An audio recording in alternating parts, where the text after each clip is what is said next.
कहानी बहुत ही पुरानी है। एक गरीब ब्राह्मण हरिद्वार में रहता था। वह काफी बूढ़ा हो चुका था। भिक्षा मांगकर वह अपने परिवार का गुजारा करता। उसके परिवार में उसकी पत्नी और 2 बेटियां थीं, जिनकी शादी की उम्र हो चुकी थी। ब्राह्मण की आर्थिक स्थिति इतनी खराब थी कि उसके परिवार को ठीक से खाना तक नहीं मिलता था। कभी कभी तो उन लोगों को भूखे ही सोना पड़ जाता। वो ब्राह्मण पूरा दिन नगर में घूम घूम कर भिक्षा मांगता, परंतु इस उम्र में वो ज्यादा घूम नहीं पाता था।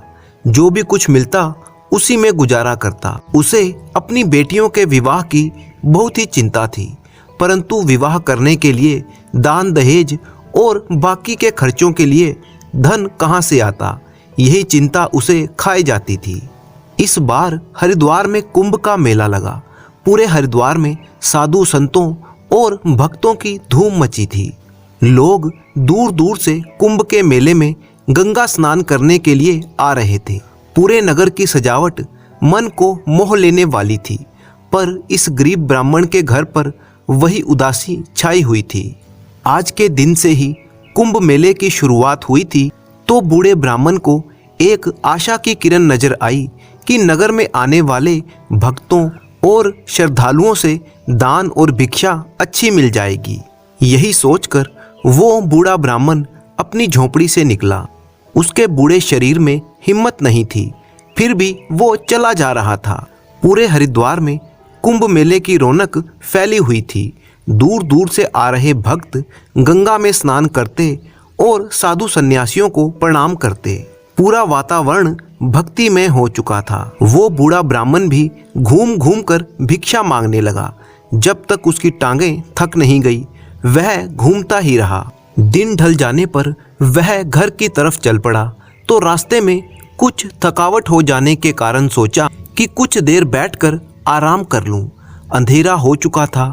वो एक जगह सड़क के किनारे बैठ गया और अपने पास इकट्ठे हुए पैसों को गिनने लगा। देखा तो कुछ सिक्के ही उसके पास थे। भिक्षा ज्यादा तो इकट्ठी नहीं हुई थी, परंतु इतना संतोष था कि आज उसके परिवार को भूखा नहीं सोना पड़ेगा। लेकिन बूढ़े के मन में अपनी बेटियों के विवाह की चिंता थी। वह उदास मन से बैठा था कि तभी उसे अपने हाथ के पास कुछ नरम सी चीज का स्पर्श महसूस हुआ। बूढ़ा ब्राह्मण डर गया। उसे लगा कि अंधेरे में शायद कोई सांप तो नहीं है। वह उठकर खड़ा हो गया। ध्यान से देखा तो एक मखमल की थैली वहां पर पड़ी हुई थी। कुछ डरते हुए बूढ़े ब्राह्मण ने वो थैली उठा ली। खोलकर देखा तो उसमें सोने की अशर्फियां थी। अशर्फियां देखते ही मानो उसकी सारी थकान और भूख प्यास गायब हो गई। उसकी आंखों में चमक सी आ गई। इतना धन तो उसने अपनी पूरी जिंदगी में कभी नहीं देखा था। वो सोचने लगा कि मैं कितना भाग्यशाली हूँ कि बैठे बिठाए ये सिक्के मेरे हाथ में आ गए। ये धन जब मैं अपने परिवार को दूंगा तो वो लोग कितने ही खुश हो जाएंगे। उसी समय उसके मन में एक और विचार आया कि ये धन मेरा नहीं है, बल्कि किसी का खोया हुआ धन है। जरूर कुंभ के मेले में आए हुए लोगों में से किसी का हो सकता है। मुझे पहले इस धन के मालिक को खोजना चाहिए। अगर मेरे कोशिश करने पर भी इस धन का सही मालिक नहीं मिला तो ही ये मेरा हो सकता है। परंतु तभी सोचा कि मेरे घर में 2 जवान बेटियां हैं। उनके ब्याह के लिए यदि मैं ये धन रख लूं तो फिर उसे लगा कि असली मालिक को ढूंढना बहुत ही मुश्किल काम है। इससे अच्छा तो मैं ये थैली वापस इसी जगह पर रख दूं। इसी उधेड़ बुन में वो लगा हुआ था कि उसे महसूस हुआ कि उसकी कनपटियों की हड्डियां चूर हो रही हैं। एक तरफ ख्याल आता कि धन अपने पास ही रख लूं, ये तो भगवान का ही आशीर्वाद है। धन को खर्च करके परिवार का पालन पोषण करूं। अगर धन का मालिक मिल जाएगा तो उसे कुछ अशर्फियां कम भी मिल जाएं तो इस बात से क्या फर्क पड़ेगा। दूसरी तरफ ये विचार आता कि हे ब्राह्मण, सब्र करो और ऐसा पाप मत करना। ये किसी और की अमानत है। आखिरकार उस बूढ़े ब्राह्मण ने फैसला किया कि वो धन के असली मालिक के मिलने तक ये थैली अपने घर में किसी जगह पर छुपा कर रखेगा। अंधेरे में वो चुपचाप घर में दाखिल हुआ तो उसकी पत्नी ने उसे देख लिया। पत्नी को कुछ संदेह हुआ तो उसने पूछा, क्यों, तुम कब आए और क्या लाए हो? बूढ़े ब्राह्मण ने कहा, कुछ नहीं लाया। वो थैली मिलने की खबर छुपाना चाहता था। हालांकि आज तक उसने कभी भी अपनी पत्नी से कोई बात छुपाई नहीं थी। पत्नी ने कहा, आपके पास जरूर कुछ है। बूढ़े ब्राह्मण ने सोचा कि पत्नी को अंधेरे में रखना ठीक नहीं है। ये सोचकर उसने सारी बात उसे बता दी। उसकी पत्नी अच्छे स्वभाव की थी, परंतु बूढ़े की तरह सब्र करने वाली नहीं थी। कहने लगी, जाओ एक अशर्फी ले जाओ और कुछ खाने पीने का सामान और कपड़े खरीद लाओ। बूढ़े ब्राह्मण ने कहा, नहीं, बिल्कुल भी नहीं। अगर तूने इसे हाथ भी लगाया या इसके बारे में किसी को बताया तो मेरा मरा हुआ मुंह देखेगी। उसकी पत्नी खून के घूंट पीकर चुप हो गई। अब वो बूढ़ा ब्राह्मण थैली के मालिक की तलाश में घर से निकल चला ताकि थैली उसे लौटा दे, और हो सकता है थैली का मालिक अपना खोया हुआ धन पाकर खुशी से बूढ़े ब्राह्मण को कुछ सोने के सिक्के इनाम या दान के तौर पर दे दे। वो कुंभ के मेले में उस जगह पर पहुंच गया जहां मेले में खो जाने वाली गुमशुदा चीजों का ऐलान किया जाता था। उस जगह पर पहुंचे हुए उसे कुछ ही देर हुई थी कि तभी उसने एक आदमी को ये ऐलान करते सुना, सुनो सभी भक्तों और लोगों, 1000 सोने के सिक्के से भरी मेरी थैली कहीं गुम हो गई है। जो कोई उसे पाकर मुझे वापस करेगा, भगवान उसका भला करेगा। ये सुनकर वो बूढ़ा ब्राह्मण उठा और कहने लगा, सुनो श्रीमान, ये नगर हरिद्वार बड़ा ही पवित्र नगर है। सभी लोग ईश्वर का आशीर्वाद प्राप्त करने के लिए यहाँ पर आए हैं। शायद आपकी थैली ऐसे किसी भगवान में श्रद्धा रखने वाले आदमी को मिली हो। आप उसके लिए कुछ इनाम की घोषणा कर दें ताकि उस गरीब का भी कुछ भला हो जाए। उस आदमी ने पूछा, कितना इनाम? बूढ़े ने कहा, 100 अशर्फियाँ, यानी कुल रकम का 10वां हिस्सा। ना भाई ना, ऐसा नहीं हो सकता।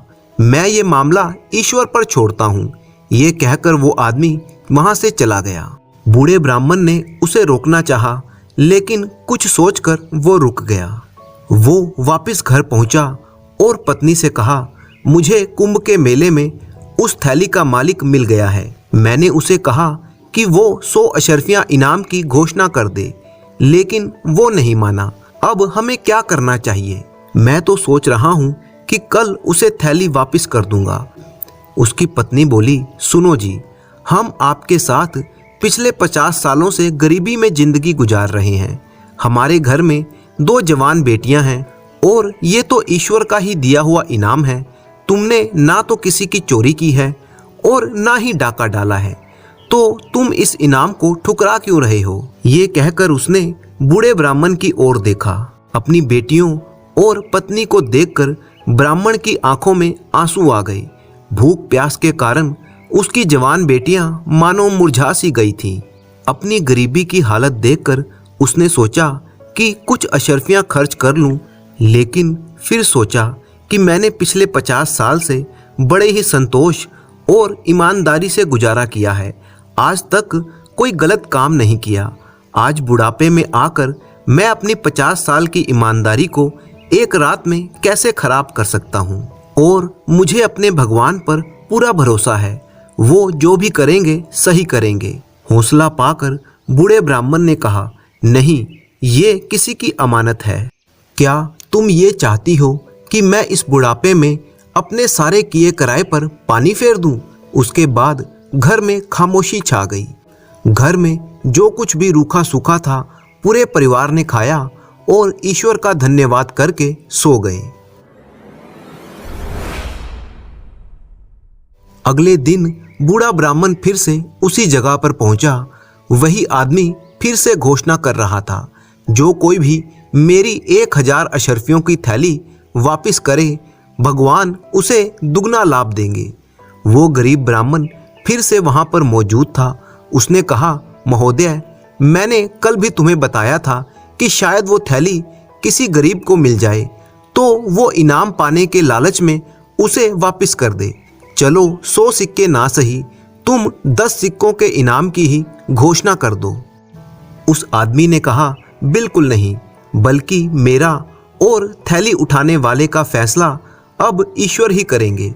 ये कहकर वो आदमी फिर से वहां से चला गया।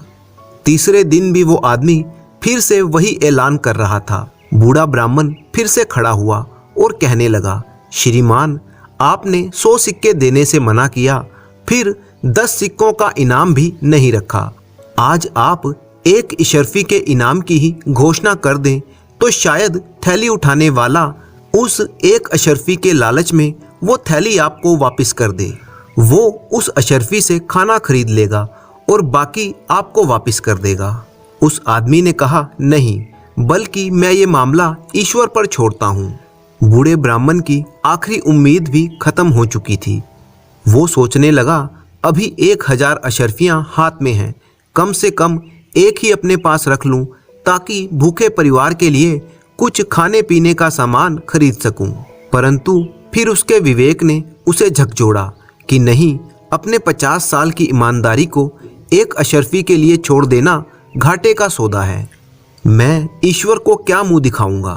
ये सोचकर बूढ़े ब्राह्मण ने उस आदमी से कहा, आओ मेरे पीछे चलो, मैं तुम्हें तुम्हारी थैली वापस किए देता हूँ। ये सुनकर वो आदमी बड़ा ही खुश हुआ और बूढ़े के पीछे पीछे चल दिया। घर पहुंचे तो वो आदमी घर के बाहर खड़ा रहा और बूढ़ा अंदर गया और कुछ ही देर बाद बाहर आया। वो उस आदमी को लेकर अंदर चला गया। घर में कोई बिछोना नहीं था, इसीलिए उस आदमी को जमीन पर ही बैठना पड़ा। जब वो बैठ गया तो ब्राह्मण ने एक थैली उसे लाकर दी और पूछा, क्या यही तुम्हारी थैली है? आदमी ने कहा, हाँ। फिर उसने सिक्कों की गिनती की, वो पूरे 1000 थे। ब्राह्मण की पत्नी और बेटियां ये सारा दृश्य देख रही थी, मानो उनकी उम्मीद खत्म हो चुकी थी। आदमी ने वो थैली संभाली और वापस चल दिया। ये देखकर पत्नी की आंखों में आंसू आ गए। उसने उम्मीद का जो दीपक जला रखा था वो हवा के एक झोंके से बुझ गया। उसकी बेटियां भी बहुत ही दुखी थी। उन्हें उम्मीद थी कि वो आदमी एक सिक्का तो इनाम के तौर पर जरूर देगा। कुछ क्षणों के बाद बूढ़े ब्राह्मण ने कुछ आहट सुनी। नजर उठाकर देखा कि वो नौजवान वापस चला आ रहा था। अब बूढ़े की जगह पर अगर कोई और होता तो शायद उस आदमी से बेरुखी से बात करता, क्योंकि उस आदमी ने इस भूखे परिवार को देखकर भी एक सिक्का तक नहीं दिया था। लेकिन बूढ़ा बड़ा ही हौसले वाला था। तुरंत बोला, आओ बेटे, कैसे आना हुआ? वो नौजवान बोला, हे ब्राह्मण, जब मेरे पिता की मृत्यु हुई थी तो उनकी वसीयत से मुझे 10,000 अशरफियाँ मिली थी। उन्होंने वसीयत में लिखा था कि बेटे, जब भी कुंभ के मेले में जाओ तो 1000 सिक्के उस आदमी को देना जो सबसे गरीब हो। मैं जब से अपने नगर से चला हूँ तब से लेकर हरिद्वार पहुँचने तक मुझे तुमसे ज़्यादा गरीब कोई नहीं मिला। इसीलिए ये 1000 सिक्कों की थैली अब तुम ही रखो। ईश्वर से प्रार्थना है कि ये थैली तुम्हारे लिए बहुत ही बरकत वाली होगी। ब्राह्मण ने पहले तो थैली रखने से मना कर दिया, परंतु उस आदमी ने कहा कि ये मेरी तरफ से एक ब्राह्मण को भिक्षा है। आखिर ब्राह्मण ने वो थैली स्वीकार कर ली और वो आदमी वापस लौट गया। थैली स्वीकार करने के बाद ब्राह्मण की आंखों से आंसुओं की झड़ी लग गई। उसने रोते हुए अपनी पत्नी से कहा, देखो भाग्यवान, आज ईश्वर ने हमारी झोली भर दी। अगर मेरे मन में बेईमानी आ जाती और कुछ सिक्के निकाल लेता तो आज ये 1000 सिक्के हमें ना मिलते। वो पूरा परिवार भगवान का लाख लाख धन्यवाद करने लगा। अब ब्राह्मण को इतना धन मिल चुका था कि उसने अपनी बेटियों की शादी कर दी और एक सुखमय जीवन बिताने लगा। बहुत पहले की बात है। शिवगढ़ नाम के गांव में बिश्ना नाम का एक युवा लकड़हारा रहता था। जंगलों से वह लकड़ी काट कर लाता और उन लकड़ियों को बेचकर जो धन प्राप्त होता उसी से अपनी छोटी बहन रूपल व बीमार माँ का लालन पालन करता। उसकी बूढ़ी माँ अधिकतर बीमार रहती थी, इसीलिए रूपल और वह मिलजुल कर घर का कामकाज कर लिया करते थे। ये देखकर बूढ़ी माँ सोचती थी, कितने बदनसीब है मेरे बच्चे, सारा दिन कामकाज में खपते रहते हैं। मैं अभागिन तो बीमार होकर चारपाई पर पड़ गई हूँ। अच्छी भली होती तो इनका थोड़ा हाथ ही बटाती। माँ की बीमारी ने बिश्ना और रूपल को समय से पहले ही समझदार बना दिया था। रूपल घर का सारा काम व माँ की देखभाल बड़ी ही लगन से करती थी। बिश्ना अपनी बहन रूपल को बहुत ही प्यार करता था। इसी प्रकार उनके दिन गुजर रहे थे। एक दिन जब बिश्ना जंगल से लकड़ी काट कर घर वापस लौटा, तब उसकी बहन ने कहा, भैया माँ की तबीयत अचानक बहुत बिगड़ गई है। अच्छा। बिश्ना झट से झोपड़ी के अंदर पहुंच गया, जहां उसकी बीमार माँ कराह रही थी। बिश्ना ने कहा, माँ देखो मैं आ गया हूँ। अचानक माँ ने आंखें खोली। दोनों बच्चों को उसने बड़े ही प्यार से देखा। फिर किसी तरह की पीड़ा को दबाकर उनसे बोली, मेरे बच्चों, लगता है मेरा अंतिम समय आ गया है। ऐसा मत कहो माँ, तुम हमें छोड़कर कैसे जा सकती हो। बिश्ना, तू तो बहुत ही भोला है रे। अरे मरना जीना किसके वश में है।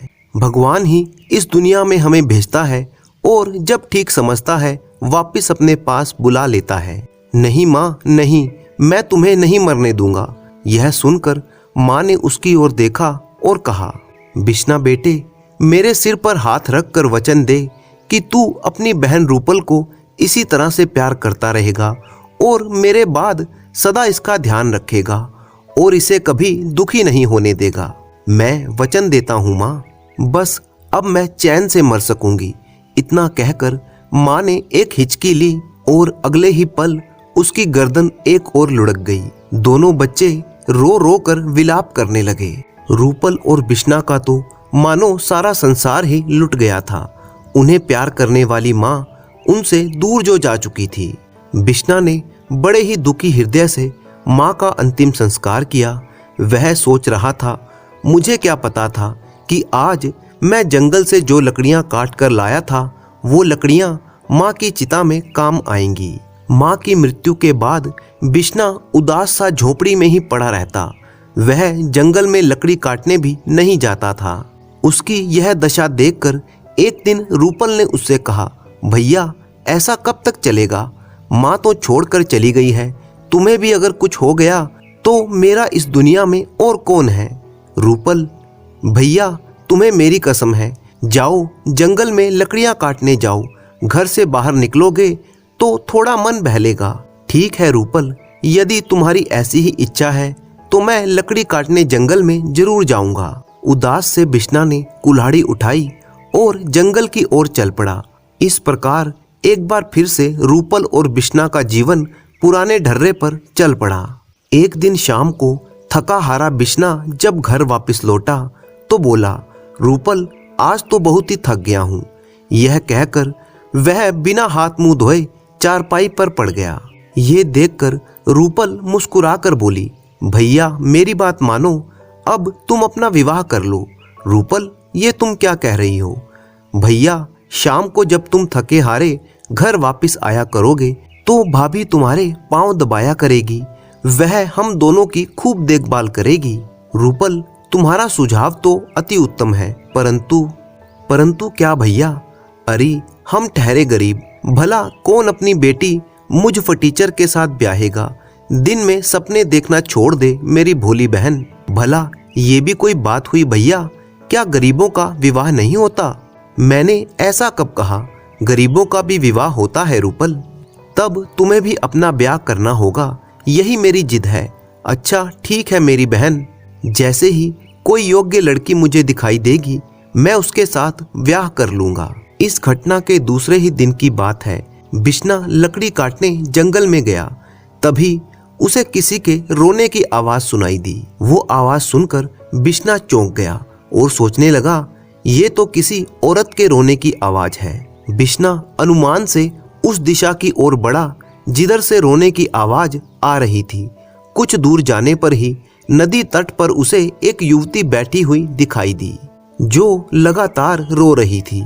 बिश्ना उस लड़की के पास पहुंचा और बोला, युवती, तुम कौन हो और इस बियाबान जंगल में बैठकर क्यों रो रही हो? मैं बहुत ही अभागिन हूँ, मेरा सब कुछ इस जंगल में लुट गया। तुम्हारे साथ जो भी दुर्घटना घटी है मुझे विस्तार से उसके बारे में बताओ, शायद मैं तुम्हारी कुछ सहायता कर सकूं। मेरा नाम सुपर्णा है। मैं अपने माता पिता और भाई के साथ इस जंगल से गुजर रही थी। मेरे भाई ने इस नदी में नहाने की जिद की। उसकी जिद के आगे झुककर मेरे माता पिता ने उसे नदी में नहाने की आज्ञा दे दी। मेरा भाई जैसे ही नदी में उतरा वह डूबने लगा। मेरे माता पिता उसे बचाने के लिए नदी में उतरे, उनका भी वही हाल हुआ। मेरी आंखों के सामने ही मेरे माता पिता और भाई तीनों इस नदी में डूबकर मर गए। ओह, यह तो तुम्हारे साथ बहुत ही बुरा हुआ। बिश्ना सुपर्णा की दुख भरी कहानी सुनकर करुणा से भर उठा। अब इस भरी दुनिया में मेरा कोई नहीं है, समझ नहीं आ रहा कि कहाँ जाऊं, किसके पास जाऊं। बिश्ना सोचने लगा, ये युवती अनाथ है, सुंदर भी है और दुखियारी भी है। यदि मैं इसके सामने विवाह का प्रस्ताव रख दूं तो कैसा रहेगा? यह सोचकर उसने झिझकते झिझकते सुपर्णा से कहा, सुपर्णा, यदि तुम चाहो तो मेरे साथ मेरे घर में चल सकती हो। तुम्हारे साथ? लेकिन लोग क्या कहेंगे? एक जवान लड़की इस प्रकार एक जवान लड़के के घर में कैसे रह सकती है? तो तुम मुझसे ब्याह कर लो। ब्याह? हाँ सुपर्णा, मुझसे ब्याह करके आराम से मेरे घर की मालकिन बनकर मेरे साथ रह सकती हो। क्या तुम्हें मेरा प्रस्ताव स्वीकार है? सुपर्णा ने कुछ पल के लिए सोचा और फिर स्वीकृति दे दी। तब बिश्ना सुपर्णा को साथ लेकर अपने घर पर पहुंचा। उसकी बहन ने कहा, भैया, ये तुम्हारे साथ कौन है? रूपल, ये तुम्हारी होने वाली भाभी है, इसका नाम सुपर्णा है। भाभी? हाँ रूपल, तुमने कल ही भाभी की मांग की थी और आज मैं तुम्हारे लिए भाभी ले आया हूँ। ओह भैया, तुम बड़े ही अच्छे हो। ठहरो, मैं अभी आरती का थाल सजा कर लाती हूँ। पहले मैं भाभी की आरती उतारूंगी, तभी तुम भाभी के साथ अंदर आ सकोगे। इसके बाद रूपल ने अपने भाभी और भैया की आरती उतारी और घर में उनका प्रवेश करवाया। फिर एक बहुत ही साधारण समारोह में शीघ्र ही सुपर्णा और बिश्ना का विवाह हो गया। जो भी सुपर्णा को देखता वो बिश्ना के भाग्य की सराहना करता। बिश्ना बहुत ही नसीबों वाला है जो उसे इतनी सुंदर बहू मिली है। सच कहती हो बहन। बिश्ना अब अपने छोटे से परिवार के साथ बहुत ही खुश था। वह सोचता, कितना मेल है ननद और भौजाई में, भगवान यह मेल इसी तरह से बनाए रखे। लेकिन नियति को शायद कुछ और ही मंजूर था। एक दिन सुपर्णा ने बिश्ना से कहा, ए जी, रूपल जवान हो गई है, क्या उसके विवाह के बारे में नहीं सोचोगे? सुपर्णा, रूपल का विवाह तो करना ही है, पर वह मुझे जान से भी ज्यादा प्यारी है। मैं उसे अपने से दूर नहीं कर सकता। क्या मतलब? मतलब ये है सुपर्णा कि मैं चाहता हूँ कि रूपल का विवाह करके हम उसके पति को भी अपने पास ही रख लेंगे। तो क्या उसे घर जवाई बनाओगे? और नहीं तो क्या, इस प्रकार रूपल हमेशा मेरी आंखों के सामने ही रहा करेगी। ओह, बड़े ही विचित्र विचार हैं तुम्हारे। बिश्ना की बात सुनकर सुपर्णा चकित रह गई थी और रूपल के प्रति उसके मन में कटुता उभर आई थी। वह सोचने लगी, इस प्रकार तो यह रूपल हमेशा शीला बनकर मेरी छाती पर ही धरी रहेगी। एक दिन की बात है, जब रूपल पानी लेकर आ रही थी, उसने देखा कि कोई औरत और उसकी भाभी दोनों आपस में बातें कर रही हैं। रूपल ने जब ये देखा तो सोचने लगी, ओह, भाभी के पास कमला मौसी बैठी हुई है। कमला मौसी तो लगाई बुझाई के लिए जगत प्रसिद्ध है। जरूर मौसी भाभी को कुछ सिखा पढ़ा रही होगी। मुझे छिपकर इनकी बातें सुननी चाहिए। वह झोपड़ी के द्वार के पास ही छिपकर खड़ी हो गई। अंदर झोपड़ी में बैठी कमला मौसी सुपर्णा से पूछ रही थी, बहू, कैसे दिन गुजर रहे हैं? मजे में तो हो? कहाँ मजे में हूँ मौसी, बस जो दिन गुजर जाए ठीक है। क्यों, ऐसा क्यों कहा तुमने बहू? क्या तुम्हें कोई दुख है? मौसी, सबसे बड़ा दुख तो रूपल का ही है। रूपल का? वह कैसे? हाँ मौसी, रूपल ने मेरे जीवन में जहर घोल दिया है। मेरे पति दिन रात रूपल के सुख की बात ही सोचते रहते हैं। रूपल तो मुझे बर्बाद करने पर ही तुली हुई है, पता नहीं कब पराये घर जाएगी। ऐसा कहकर सुपर्णा ने रूपल के प्रति अपने दिल की भड़ास निकाली। कमला मौसी ने उसकी हाँ में हाँ मिलाई। सो तो तुम ठीक कह रही हो बहू, रूपल अब बड़ी हो गई है, अब तो बिश्ना को उसका विवाह कर ही देना चाहिए। ब्याह हो तो वह विदा होकर अपने घर जाए। मेरे ऐसे भाग्य कहाँ मौसी, जो रूपल विदा होकर अपने घर में जाए। वह तो पत्थर बनकर हमेशा मेरी छाती पर ही धरी रहेगी। ये कहकर सुपर्णा ने रूपल के प्रति बिश्ना के विचारों के बारे में विस्तार पूर्वक कमला मौसी को बता दिया। सुपर्णा की सारी बात जानकर कमला मौसी ने सहानुभूति से उसकी ओर देखा और कहा, बहू, बिश्ना तो तुम्हारे साथ बहुत ही ज्यादा जाति कर रहा है। और नहीं तो क्या कमला मौसी, रूपल तो मेरे लिए जी का जंजाल बनकर रह गई है। सुपर्णा का एक एक शब्द झोपड़ी के बाहर खड़ी हुई रूपल के कलेजे में तीर बनकर चुभ रहा था। वह सोचने लगी तो सुपर्णा भाभी मुझे छाती पर रखा हुआ पत्थर समझती है। दुख के कारण वह स्तब्ध सी खड़ी रह गई। उसी अवस्था में जो घड़ा उसने पकड़ रखा था वह छूट गया और धड़ाम की आवाज करता हुआ फूट गया। घड़े के टूटने की आवाज सुनकर सुपर्णा चौंक गई और बोली, कौन है झोपड़ी के बाहर? सुपर्णा का कथन सुनकर रूपल ने दुख से लजरते हुए कहा, और कोई नहीं है भाभी, बाहर मैं हूँ, तुम्हारे जी का जंजाल। फिर रूपल सिर झुकाए हुए उसके सामने आ गई। उसे देखकर एक क्षण के लिए सुपर्णा घबरा गई, फिर होठों पर फीकी मुस्कान लाते हुए बोली, क्या कहती हो रूपल? तुम भला मेरे जी का जंजाल कैसे हो सकती हो? तुम तो मेरी प्यारी प्यारी इकलौती ननद हो। भाभी, दिल में लगे घाव पर अब शब्दों की लीपा पोती ना करो। बाहर खड़ी होकर मैंने तुम्हारी और कमला मौसी के बीच हुई सारे वार्तालाप को सुन लिया है। मैं जान गई हूँ कि मेरे प्रति तुम्हारे विचार कैसे हैं। ओह, तो ये बात है। भाभी, मैं किसी के दिल पर बोझ बनकर नहीं रहना चाहती हूँ। तुम्हारा घर परिवार तुम्हें ही मुबारक हो। अब मैं इस घर में एक पल के लिए भी नहीं रहूंगी। कहाँ जाओगी तुम? कहीं भी भाभी, दुनिया बहुत बड़ी है, कहीं ना कहीं मुझे सिर छुपाने की जगह मिल ही जाएगी। ऐसी बात है तो कल की जाति आज ही चली जाओ, मैं तुम्हें रोकूंगी नहीं। ये सुनकर रूपल की आंखों में आंसू भर आए। उसने एक नजर झोपड़ी को चारों ओर से देखा, फिर तेजी से मुड़कर झोपड़ी के बाहर निकल गई। ये देखकर मौसी बोली, सुपर्णा, भगवान ने तेरी सुन ली। रूपल खुद ही घर छोड़कर चली जा रही है। मौसी, आज मैं बहुत ही खुश हूँ। अब सारे घर में मेरा ही राज होगा। इधर रूपल चलती गई। उसके पीछे गांव पर गांव छूटते गए, पर रूपल के पांव नहीं रुके। वह सोचती, सब झूठा झगड़ा है। इस दुनिया में कोई किसी का नहीं होता, सब रिश्ते नाते झूठे हैं। दूसरी ओर शाम को बिश्ना जंगल से अपने घर पहुंचा और बोला, सुपर्णा, रूपल कहीं दिखाई नहीं दे रही, कहाँ गई है वो? सुपर्णा ने मुंह बिचकाकर जवाब दिया, ननद जी तो इसी प्रकार गांव में घूमती रहती है। घर के काम में तो उनका मन लगता ही नहीं है। उनका कहीं कोई ठौर ठिकाना हो तो मैं बताऊं। पत्नी के स्वर में कटुता को बिश्ना ने पहचान लिया। उसने सुपर्णा को तीखी नजरों से देखते हुए कहा, सुपर्णा, क्या कह रही हो? जल्दी बताओ, रूपल कहाँ है? रूपल घर छोड़कर चली गई है।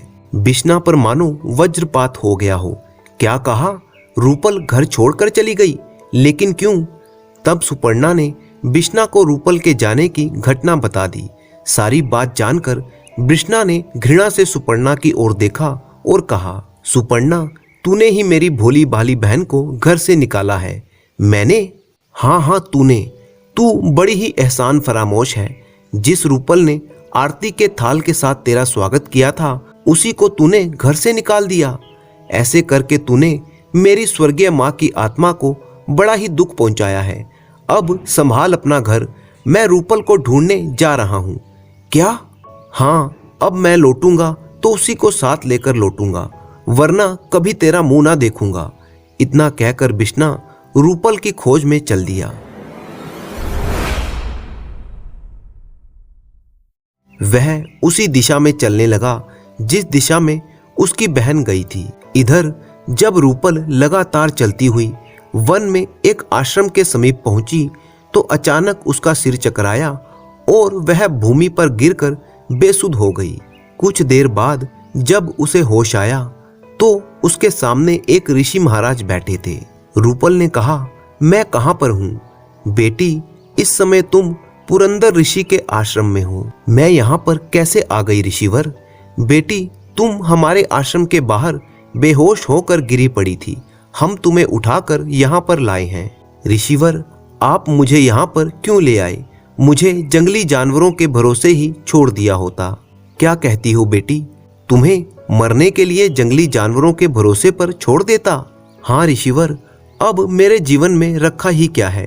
मुझे जीने की कोई लालसा नहीं है ऋषिवर। लगता है बेटी तू दुखों की मारी हुई है। बेटी, मुझे अपनी राम कहानी सुनाओ ताकि मैं उस कारण को जान सकूं जिसकी वजह से तुम्हारे मन में जीवन के प्रति अरुचि उत्पन्न हो गई है।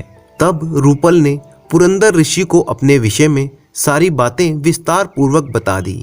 रूपल के विषय में सब कुछ जानने के पश्चात पुरंदर ऋषि ने उससे कहा, बेटी, तुम्हारी भाभी सुपर्णा ने तुम्हारे साथ बहुत ही अन्याय किया है, परंतु इसका मतलब ये नहीं कि तुम अपने जीवन में आई कठिनाइयों से हार मान लो।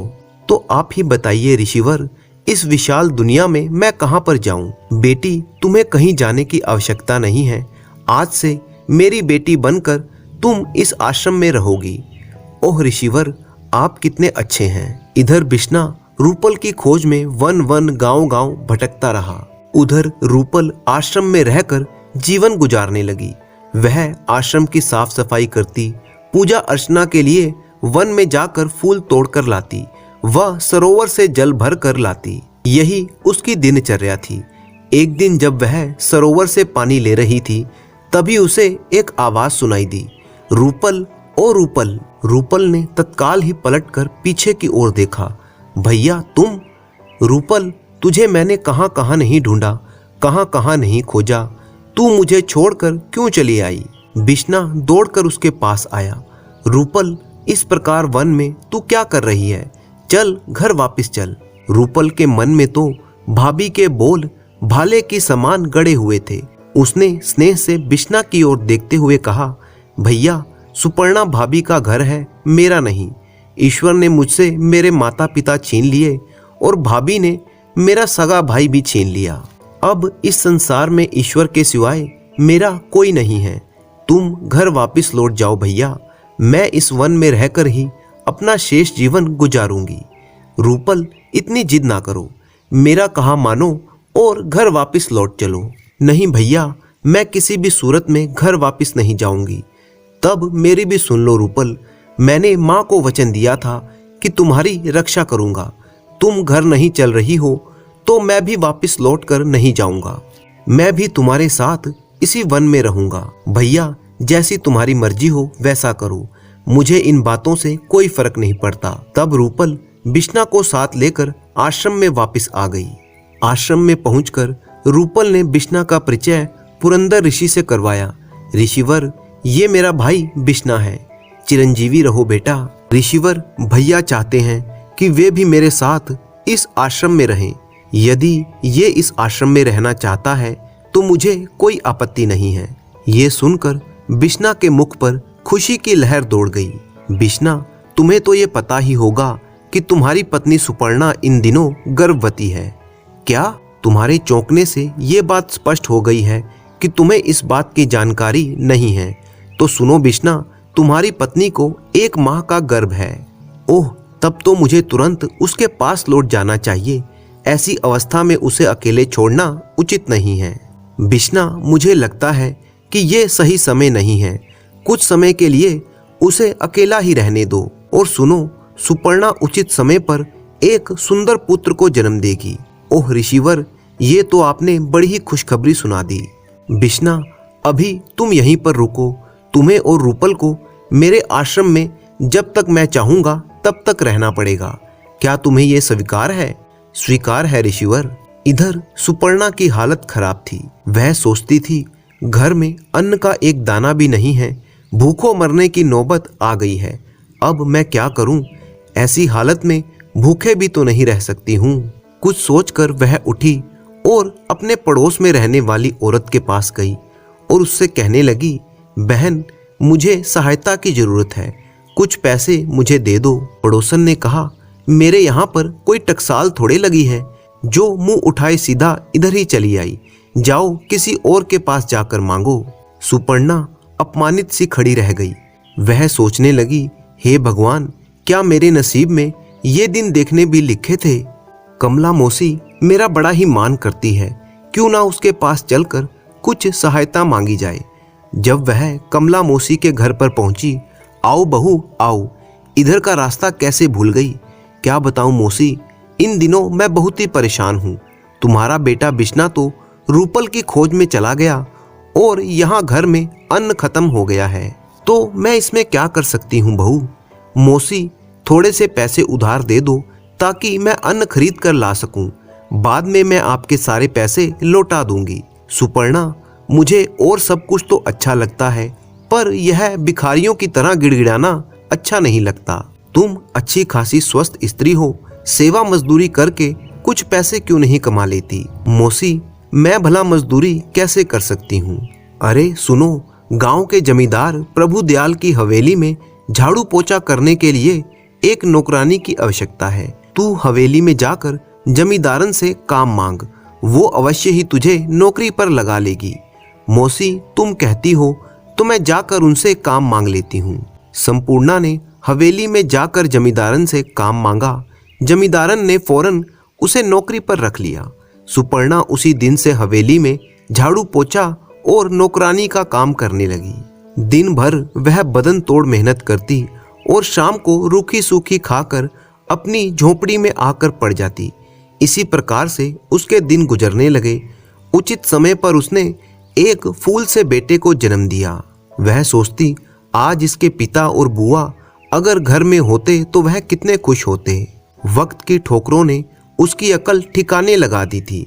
अब वह उस घड़ी को बार बार कोसती थी जब उसने रूपल को घर से निकल जाने के लिए कहा था। इधर एक दिन पुरंदर ऋषि आश्रम में बैठे बैठे ही अचानक ही मुस्कुरा उठे। यह देखकर पास ही बैठी रूपल ने पूछा, ऋषिवर, आप एकाएक मुस्कुराए क्यों? बेटी, बात ही मुस्कुराने की है। तेरा होने वाला पति, जो कि विदर्भ देश का राजा अभयंकर है, एक बहुत ही बड़ी नादानी करने जा रहा है। वह रेगिस्तान के पार वाले राज्य जूनागढ़ पर आक्रमण करने के लिए निकल पड़ा है। यह आप क्या कह रहे हैं ऋषिवर? राजा अभयंकर मेरा होने वाला पति है? हाँ बेटी रूपल, राजा अभयंकर ही तेरा होने वाला पति है, पर वह बहुत ही क्रूर और निरंकुश राजा है। हालांकि वह बहुत ही धनी राजा है, लेकिन फिर भी उसकी और अधिक धनवान होने की लालसा पूरी नहीं होती। वह सारी दुनिया की दौलत अपने अधिकार में लेने के सपने देखा करता है।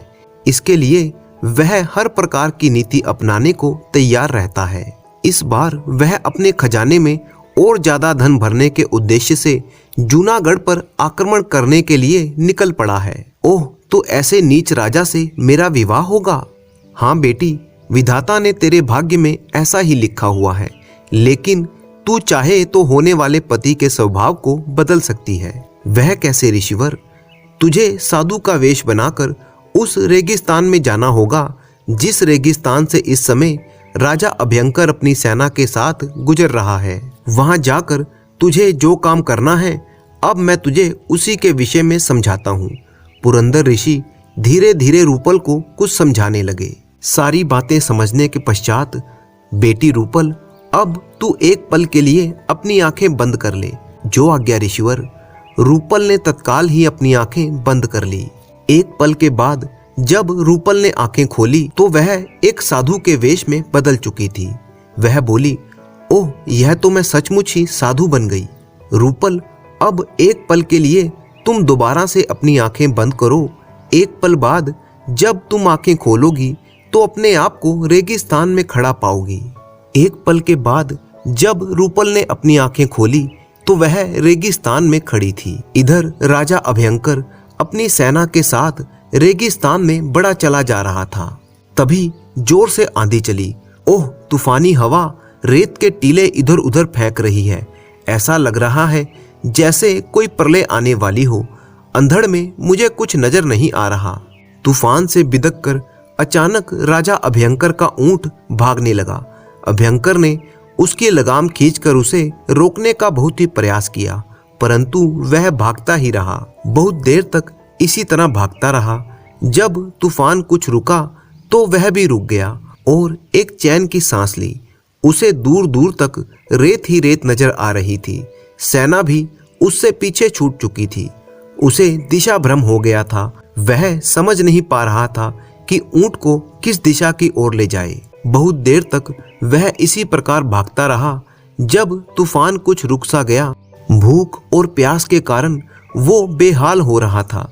जैसे जैसे सूरज चढ़ रहा था, उसकी प्यास बढ़ती ही जा रही थी। चिलचिलाती धूप में उसका गला सूख रहा था। तालू में कांटे से चुभ रहे थे। वह सोचने लगा, यदि मुझे कुछ देर तक और पानी नहीं मिला तो मैं प्यास के कारण तड़प तड़प कर मर जाऊंगा। तभी उसकी नजर रेगिस्तान में आते हुए एक साधु पर पड़ी। वह सोचने लगा, तपते रेगिस्तान में साधु। साधु जब पास आ गया तब राजा ने बोला, साधु बाबा, मैं विदर्भ देश का राजा अभयंकर हूँ। इस रेगिस्तान में रास्ता भटक गया हूँ। वही राजा अभयंकर जिसकी धन दौलत की भूख कभी मिटती नहीं। अभयंकर शर्मिंदगी भरे स्वर में बोला, जी साधु बाबा, पर इस समय मैं मुसीबत में हूँ। प्यास के कारण मेरा गला सूख रहा है, दम निकलने ही वाला है। क्या आप मुझे ऐसी जगह बता सकते हैं जहाँ मुझे पीने का पानी मिल जाए? पानी तो मेरे कमंडल में ही है। वैसे यहाँ कोसों दूर तक पानी का नामो निशान नहीं है। साधु बाबा, मेहरबानी करके आप मुझे थोड़ा सा पानी पिलाकर मेरी जान बचाएं। मैं आपका ये एहसान कभी नहीं भूलूंगा। इस रेगिस्तान में पानी की एक एक बूंद बहुत ही कीमती है। यह पानी मैं तुम्हें यूं ही नहीं पिला सकता। पहले ये बताओ कि पानी के बदले में तुम मुझे क्या दोगे? इस समय तो मेरे पास ये ऊंट और हीरे मोती के आभूषण हैं। ये सब मैं आपको दे दूंगा। बस आप जल्दी से पानी पिलाकर मेरी जान बचाइए। बस इतनी ही कीमत दोगे इस पानी की? इस समय मेरे पास और कुछ भी नहीं है। हाँ, विदर्भ पहुंचकर आप जो चाहेंगे मैं दे दूंगा। तो सुनो, मुझे इस प्यास बुझाने के बदले में तुम्हारा सारा राज्य और खजाना चाहिए।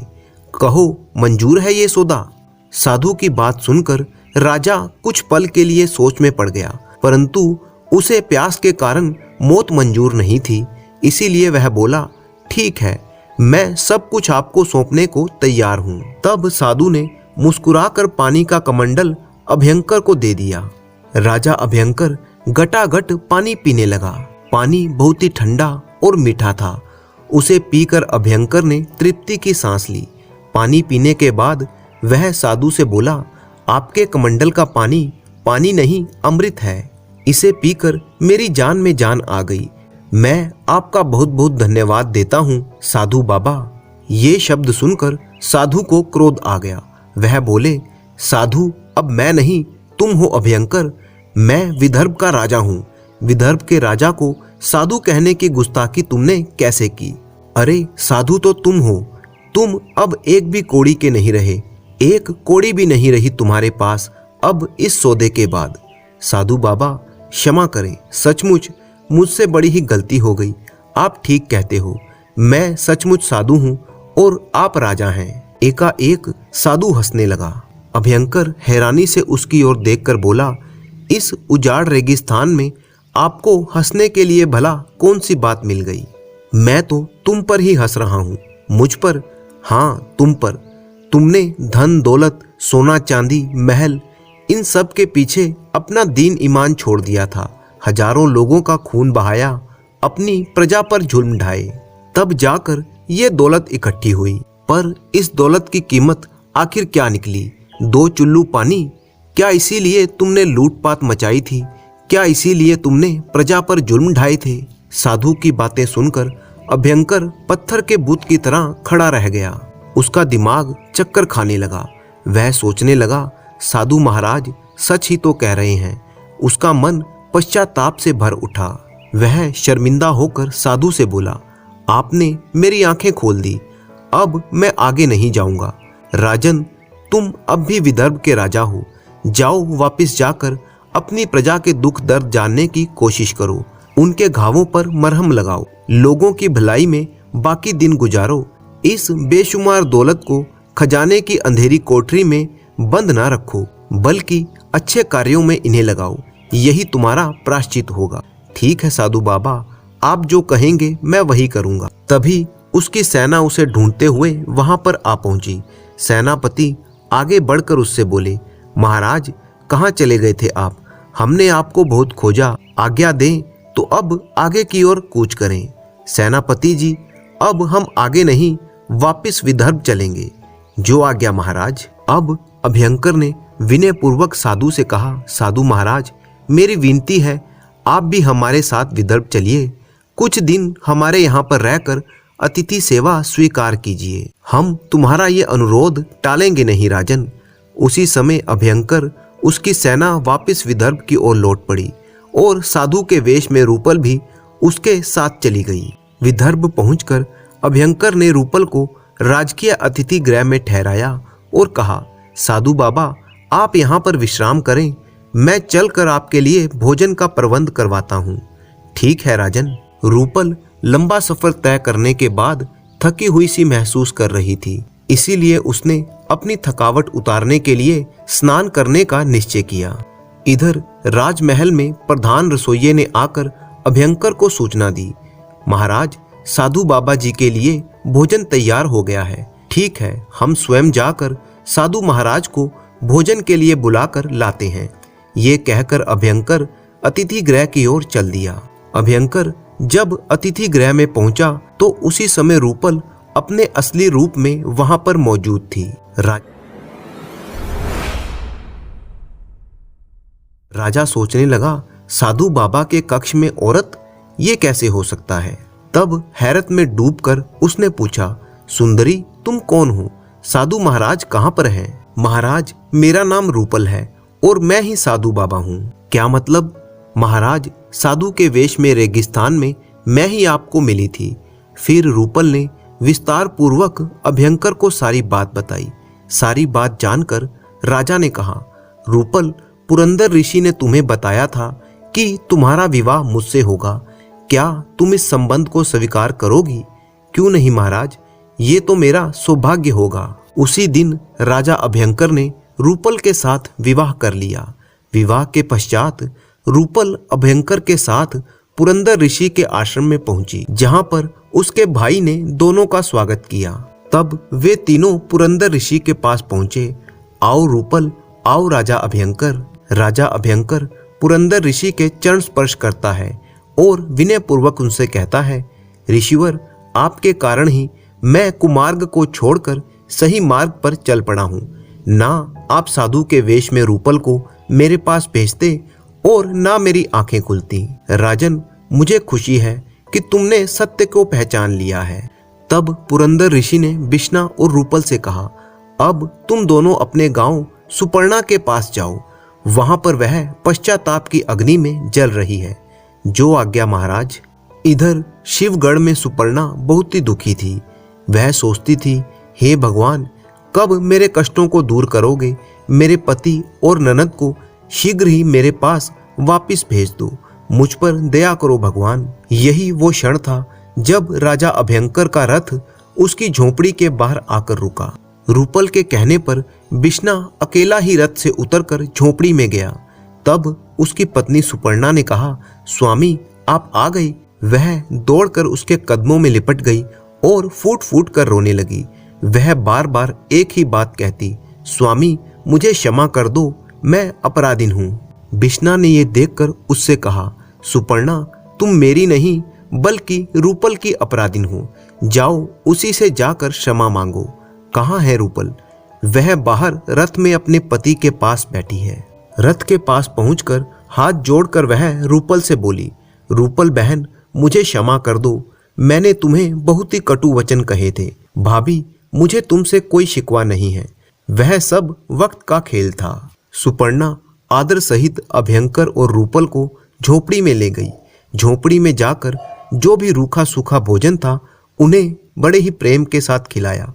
तब रूपल बिश्ना व सुपर्णा से बोली, अब मैं तुम दोनों को इस झोपड़ी में नहीं रहने दूंगी, तुम्हें मेरे साथ विदर्भ चलना होगा। बिश्ना व सुपर्णा ने रूपल का ये प्रस्ताव बड़ी ही खुशी से मान लिया और वे सभी एक सुखी परिवार की तरह रहने लगे। स्वागत है आपका पॉजिटिव इनबॉक्स हिंदी चैनल पर। इस चैनल पर आपको नई नई और दिलचस्प कहानियाँ मिलती हैं। अगर आप पहली बार इस चैनल पर आए हैं तो चैनल को सब्सक्राइब कर लीजिए और वीडियो अच्छी लगे तो कमेंट और लाइक करना बिल्कुल मत भूलिएगा। किसी समय की बात है, एक गांव में एक किसान और उसकी पत्नी रहते थे। दोनों का गुजारा बड़ी ही मुश्किल से हो रहा था। उनके घर के आंगन में एक छोटा सा बागीचा था। किसान ने उस बागीचे में कुछ बैंगन के पौधे लगा रखे थे, लेकिन किसी भी पौधे पर बैंगन नहीं लगे थे। सिर्फ एक पौधे पर एक ही बैंगन लगा था। उसने अपनी पत्नी से कहा, बगीचे में सिर्फ एक ही बैंगन लगा है, इसे बाजार में क्या बेचेंगे, अपने ही घर पर रख लेते हैं। बैंगन बड़ा होते होते कद्दू जितना बड़ा हो गया। तब एक दिन किसान उसे तोड़कर घर लाया और अपनी पत्नी के हाथ में देकर बोला, लो आज इसकी तरकारी बना लो, खेत से लौटकर खाऊंगा। किसान खेत को चला गया। पत्नी जब हाथ में चाकू लेकर बैंगन को काटने लगी तो पता नहीं कहां से आवाज आई, आहिस्ता आहिस्ता काट, आहिस्ता आहिस्ता। ये सुनकर वो भौचक्की सी रह गई और चारों तरफ देखने लगी कि कौन बोल रहा है। जब उसे कोई दिखाई ना दिया तो किसान की पत्नी ने फिर से चाकू पकड़ा, लेकिन दोबारा से वही बात सुनाई दी कि आहिस्ता आहिस्ता काटो, आहिस्ता आहिस्ता। अब की बार उसे महसूस हुआ कि बैंगन के अंदर से ये आवाज़ आ रही थी। ये ख्याल आते ही उसका कलेजा धक सा रह गया। बैंगन को जमीन पर फेंक कर वो घर से भागकर खेत में जा पहुंची। किसान ने उससे पूछा, कहो क्या बात है, इतनी घबराई हुई क्यों हो? वो बैंगन तो बोलता है। हट पगली, कहीं बैंगन भी बोलता है? पत्नी ने कहा, चलकर अपने कानों से सुन लो। किसान हैरान परेशान अपनी पत्नी के साथ घर पर पहुंचा और बोला, ले अब मेरे सामने बैंगन को काट। पत्नी जैसे ही बैंगन को काटने लगी, फिर से वही आवाज आई, आहिस्ता आहिस्ता काट, आहिस्ता आहिस्ता।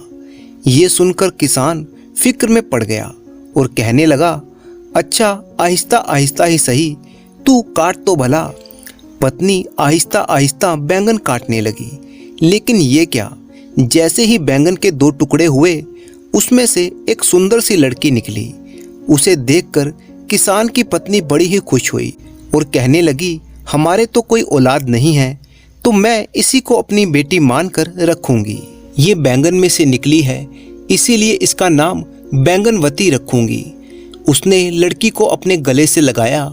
लड़की भी नई माँ पाकर बहुत ही खुश थी। किसान ने कहा, बेटी तो तूने रख ली है, लेकिन इसे खिलाएगी पिलाएगी क्या? घर में तो ना दूध है और ना ही रोटी।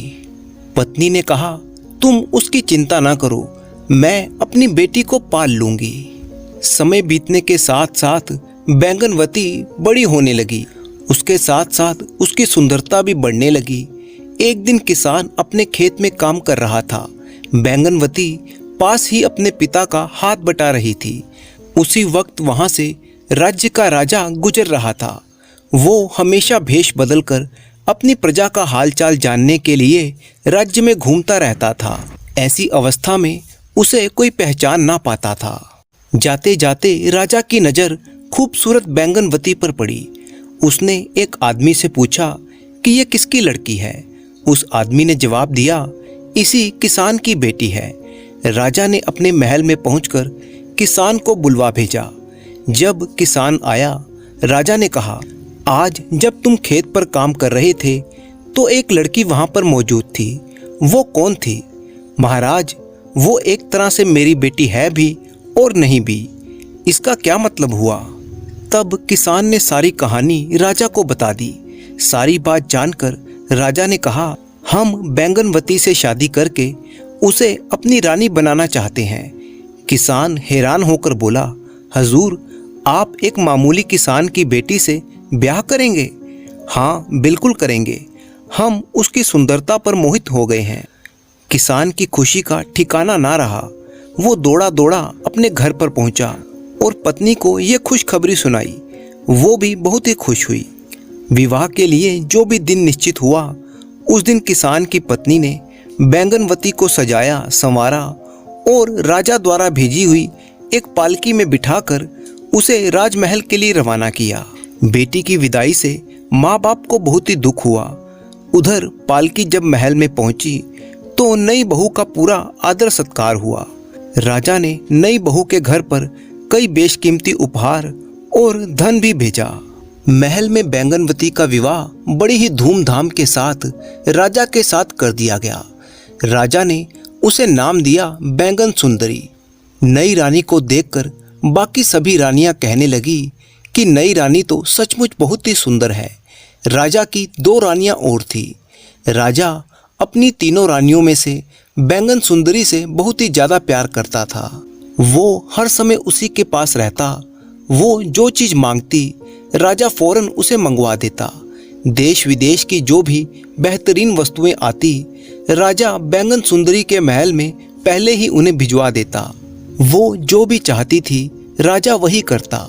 महारानी यानी जो पहली रानी थी, उससे ये सब देखा ना जाता। वो बहुत ही जलती और कुड़ती रहती थी। महल में सभी लोग नई रानी की सूरत और उसकी सीरत की तारीफ करते थे। इससे महारानी जी और भी ज़्यादा जलती थी। वो सोचती, इस किसान की छोकरी ने तो ना जाने कहां से आकर राजा को अपनी मुट्ठी में कर लिया है। एक दिन की बात है, महारानी ने बैंगन सुंदरी से पूछा, छोटी रानी, तुम्हारी जान कहां पर है? बैंगन सुंदरी ने जवाब दिया, अरे बड़ी बहन, जान और कहां पर होगी, मेरे दिल में ही है।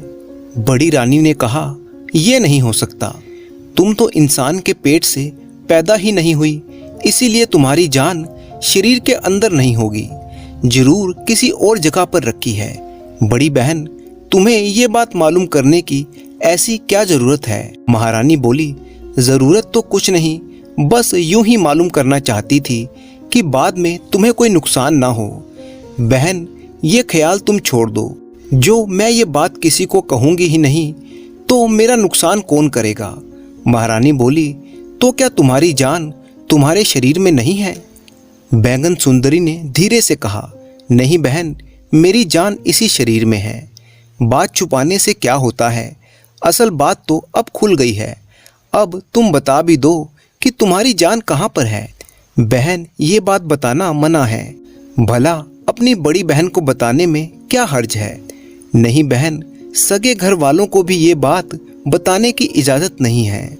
छोटी रानी ने बात ना बताई, मगर बड़ी रानी ने भी पीछा ना छोड़ा। खाते पीते, सोते जागते, उठते बैठते वो बैंगन सुंदरी से यही बात पूछती रहती।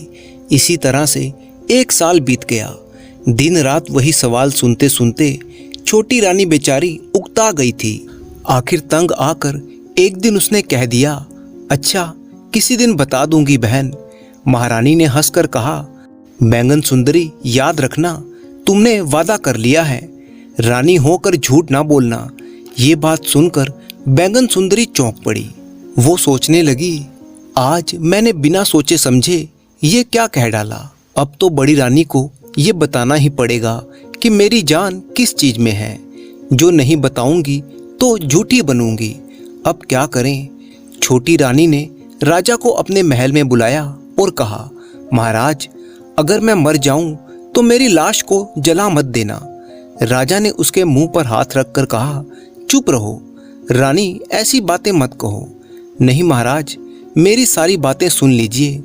अगर मैं मर जाऊं तो नगर से बाहर एक मकान बनवाकर मुझे पलंग समेत उसी मकान में रखवा दीजिएगा। मकान के अंदर एक सुंदर बगीचा लगवा देना और एक कुआं भी खुदवा देना। मकान के चारों तरफ ऊंची सी दीवार उठा देना जिसमें कहीं अंदर आने जाने का रास्ता ना हो। राजा ने बात काट कर कहा, रानी तुम चुप करो, ये बातें अपने मुंह पर मत लाओ। रानी बोली, हाँ महाराज, अभी चुप हो जाती हूँ। बस एक आखिरी बात सुन लीजिए। उस मकान में बहुत सा अनाज, दाल, घी, तेल, चीनी वगैरह वगैरह रखवा दीजिएगा। राजा ने कड़क कर कहा, चुप रहो बैंगन सुंदरी। बैंगन सुंदरी चुप हो गई। कुछ दिन बीते और एक दिन बड़ी रानी ने बैंगन सुंदरी से कहा, छोटी रानी, तुमने बताया नहीं कि तुम्हारी जान कहाँ पर है।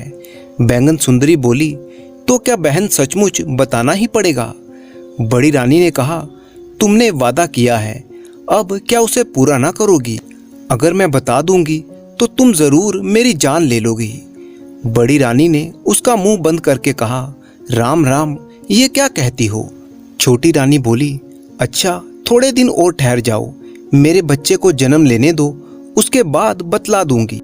ये सुनकर कि छोटी रानी को बच्चा होने वाला है, बड़ी रानी और भी ज्यादा जलने लगी। उसने कहा, जो तुम अभी नहीं बताओगी तो मैं पूरे राज्य में ढिंढोरा पिटवा दूंगी कि छोटी रानी रानी होने पर भी मामूली लोगों की तरह झूठ बोलती है। इस पर बैंगन सुंदरी ने कहा, अच्छा तो लो सुनो, मेरे बाप के खेत के करीब एक कुआं है। उस कुएं के अंदर एक लकड़ी का संदूक है। उस संदूक में एक सोने की डिबिया है। डिबिया के अंदर एक माला है। वो माला ही मेरी जान है। बड़ी रानी हंसने लगी और कहने लगी, छोटी रानी, तुम्हारी किस्मत बहुत अच्छी है जो तुम्हारी जान को कोई खतरा नहीं है। देखो, वो कुएं के अंदर एक संदूक में, संदूक के अंदर डिबिया में और डिबिया के अंदर एक माला में है। तुम्हारी जान को भला कौन ले सकता है? दूसरी तरफ हम जैसों की जान देखो, इतनी सस्ती है कि जरा गला दबाया नहीं कि जान निकल गई। खैर, तुम सही सलामत रहो। ये कहकर बड़ी रानी वहां से चली गई। अब बड़ी रानी जल्दी से अपने महल में आई और फिर उसने एक दासी को भेजकर एक गोताखोर को बुलवाया। रानी ने गोताखोर से कहा, देखो, अगर तुम मेरा एक काम कर दोगे तो मैं तुम्हें 500 अशर्फियाँ इनाम में दूंगी। क्या काम है महारानी जी? तब महारानी ने उसे बैंगन सुंदरी के पिता के खेत का पता बताया और कहा कि वहां पर एक कुआं है, कुएं के अंदर संदूक है और संदूक के अंदर एक डिबिया है। वो डिबिया तुम चुपचाप ऐसे निकाल लाओ कि किसी को कानो कान खबर ना हो। गोताखोर उसी वक्त गया और डिबिया निकाल लाया। डिबिया मिलने पर रानी को बड़ी ही खुशी हुई और उसने गोताखोर को 500 अशर्फियाँ इनाम में दी। उधर कुएं से डिबिया निकलते ही बैंगन सुंदरी की तबीयत खराब रहने लगी। बड़ी रानी ने डिबिया में से माला निकाली और उलट पुलट कर देखी। ज्यों ही उसने माला को अपने गले में डाला, उसी वक्त बैंगन सुंदरी तड़पने लगी और उसका शरीर ठंडा पड़ गया। पूरे महल में कोहराम मच गया। राजा भी रोने लगा। तभी उसे बैंगन सुंदरी की उस दिन की बातें याद आई। उसने उसी वक्त मंत्री को बुलाया और कहा, बैंगन सुंदरी के लिए नगर से बाहर एक मकान बनवाया जाए। मंत्री जी ने कहा, अब मकान का क्या होगा हजूर? अब तो रानी के मृत शरीर को जला देना चाहिए। नहीं, बैंगन सुंदरी की यही इच्छा थी। नगर के बाहर एक मकान बनवाइए और बैंगन सुंदरी को पलंग समेत वहां पर पहुंचा दीजिए। इसके अलावा राजा ने वो सब बातें भी कही जो बैंगन सुंदरी ने उससे करने के लिए कहा था। मंत्री ने कहा, आपकी जैसी इच्छा हजूर। बैंगन सुंदरी जैसा कहकर गई थी, बिल्कुल वैसा ही मकान बनवा दिया गया और बैंगन सुंदरी को पलंग समेत वहां पर लेटा दिया गया। मकान के चारों तरफ ऊंची ऊंची चार दीवारी बना दी गई। दिन पर दिन गुजरते चले गए। इसी तरह से 1 साल गुजर गया। सोत के मर जाने से बड़ी रानी बहुत ही खुश थी। उसका तो कलेजा ठंडा हो गया था, लेकिन राजा तो बैंगन सुंदरी की याद में बहुत ही दुखी रहने लगा था। छोटी रानी की याद आते ही उसकी आंखें डबडबा जाती थी। वह अक्सर सोचता कि बैंगन सुंदरी ने मुझसे ये क्यों कहा था कि महाराज मेरे शरीर को जलाना मत। तो क्या बैंगन सुंदरी एक बार फिर से जी उठेगी? बैंगन सुंदरी के मकान को देखकर राजा सोचता कि वो इस मकान के अंदर सो रही है, पलंग पर अकेले पड़ी सो रही है। वो जागकर शायद मुझे ढूंढती हो और बाहर निकलने का रास्ता ना पाकर महाराज महाराज चिल्लाती हो। लेकिन फिर राजा को विचार आता कि इंसान मरकर कभी जिंदा नहीं होते। अपने मन को समझाने के लिए राजा रोज बैंगन सुंदरी के मकान की 4 दीवारी के चारों तरफ चक्कर लगाया करता था। एक दिन अचानक उसने सुना कि मकान के अंदर से किसी बच्चे के रोने की आवाज आ रही थी। राजा ये सुनकर चौंक पड़ा। यहाँ बच्चा कहाँ से आया? राजा दीवार फांदकर मकान के अंदर चला गया।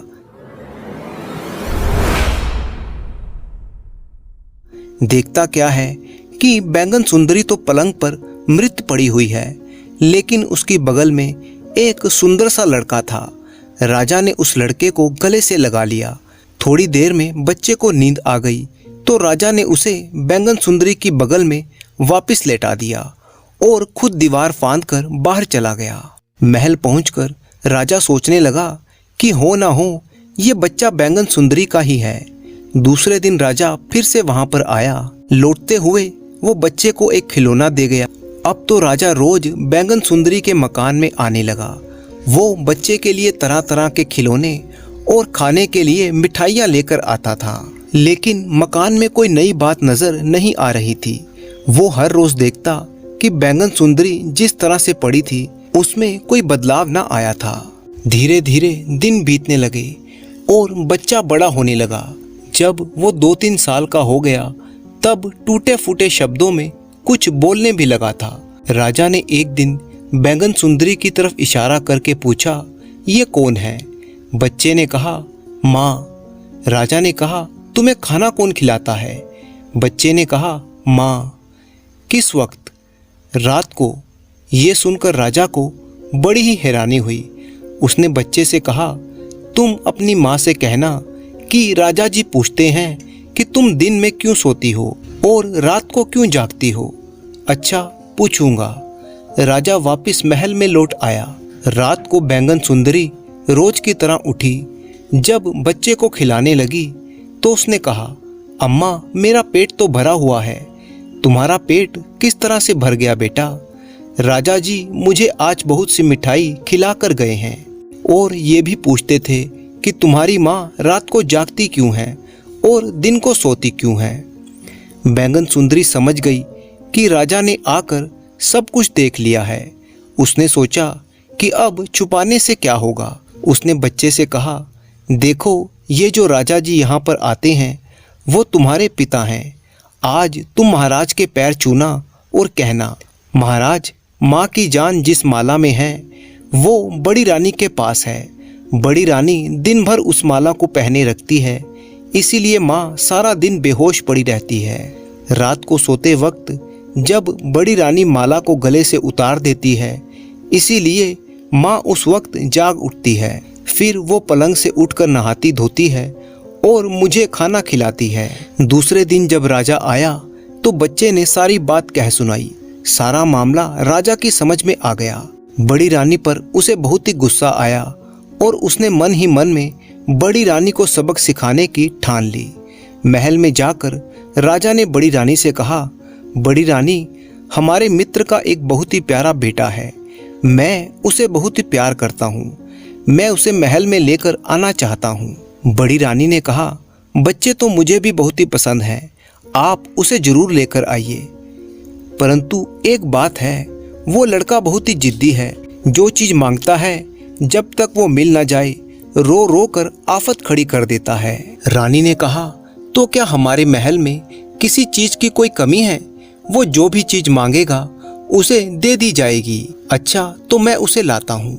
ये कहकर राजा बैंगन सुंदरी के मकान में गया और लड़के से कहने लगा, जब रानी तुम्हें गोद में ले उसी वक्त उसके गले की माला पकड़ लेना और जोर जोर से रोना शुरू कर देना।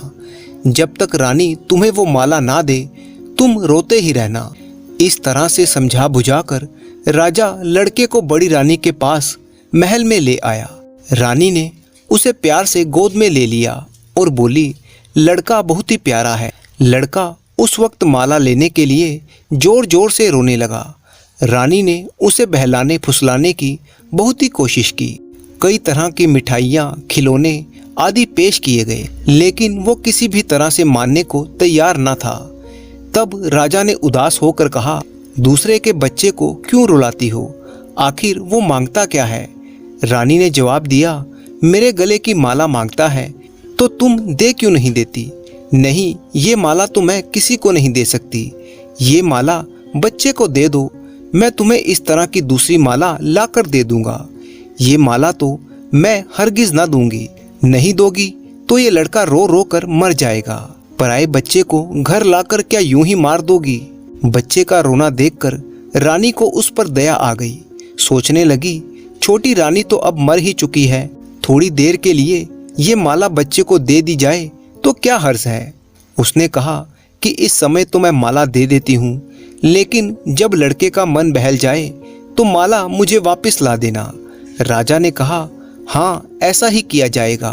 रानी ने माला निकालकर राजा को दे दी और राजा लड़के को लेकर महल से बाहर चला आया।